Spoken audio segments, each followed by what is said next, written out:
g'day. And this is how to become a quadriplegic.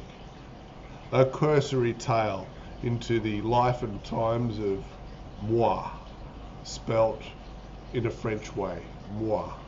Anyway, so I was at my oldie's farm, and it was 2005, August the 3rd, and the sun was in decline, and recline. I don't know, what is this? No, the moon. Anyway. And anyway, I went to the fridge, and it wasn't beer o'clock, apparently, because it was a fridge with no beer, like a pub with no beer, just a little smaller and more handy. And anyway, so I got in my mother's car because I'd written mine off. No, because mine was, she'd parked me in. And anyway, so off I went, and I had my dog Trigger because he wouldn't let me go without him. I was going to leave him, but he's, he opening the gates and that. Anyway, all went to the pub, got the beer, and on the way back, just like a stone's throw from the front gate, I don't know what happened, but I went off the road, and the car rolled after hitting a tree. It rolled and it landed on its feet. 9,9,9. Yeah, well, it was a perfect landing, looked just like a gymnast. Anyway, the problem was I was underneath it, and I had it along right about here, and I had the back wheel just right here. And the thing is, I thought, I'm not going to be able to get this out because this bloody back wheel is in my way. Otherwise, I could push the car off me. Anyway, so I remember looking around, and it's funny. I remember, and this is a lot later than I remember this, but I remember looking around and everything went a bit hazy, very colourful, and I was just like, oh, I'm dead. And it didn't really bother me that much. It was kind of good. Must have been the, I don't know, the natural, body, whatever. And anyway, there was someone coming along the other way, and they saw the dust as I went off the road. So they called the ambulance and SES because they didn't actually see, but they knew something was wrong. And they found me there, and they turned off the car because they couldn't see me in the car. And I was just like, oh, okay, they turned it off. And then I was underneath, and I said to them, my name is Alex, and I'm looking for my dog Trigger. And that's kind of weird because I don't remember saying that at all.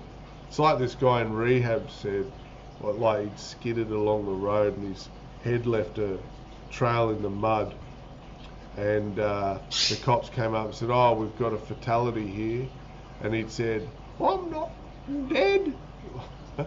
Nice. But anyway, it's not about you, Daryl, it's about me.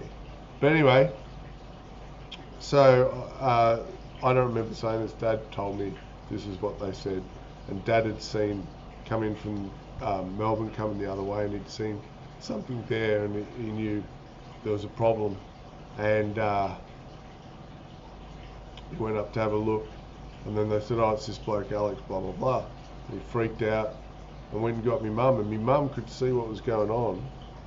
It was just far enough away for her not to know that it was me, and she thought our neighbour was throwing a party, and everyone was drinking my beer. Anyway, so what happened was they lifted the car up and pulled me out and slowly worked on me for a while, and then the chopper went up really slowly or something. That breath. But anyway, so that was all good, and then they took me to Latrobe, and they said to my parents, look, get some sleep, we'll give him 50-50. So but I didn't need 50-50 because here I am. And so I did die a few times at Latrobe, and they took the steroids, pumped me up, and then they whizzed me off to the Alpha. It was bad weather, so they had to go in a regular ambulance, a street ambulance. C'est passé, I say. C'est passé. So anyway, and then at the Alfred, I woke up there about 4 days later, and I tried pulling the breathing thing out because homie don't play that. And yeah, but it's really weird when you got something in your mouth and you wake up and you don't know what the hell's going on. I thought I'd come off the ride-on mower. That's how far gone I was. But everything comes back after a while. I remember the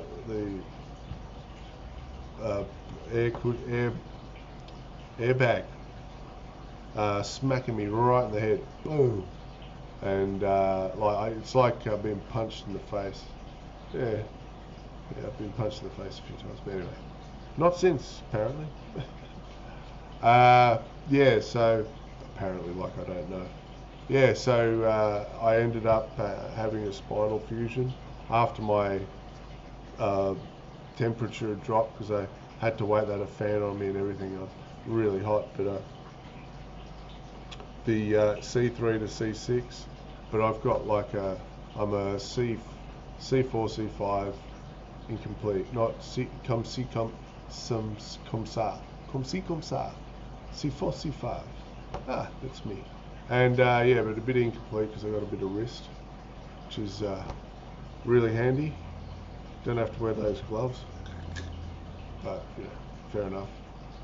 They're cool. I used to wear them because everyone else was wearing them. But anyway, it's not about that. It's not a competition. Yeah, so that's how you become a quadriplegic. So you don't want to do it though. It's not that good. So hey, take it easy on the roads out there and don't be locked down.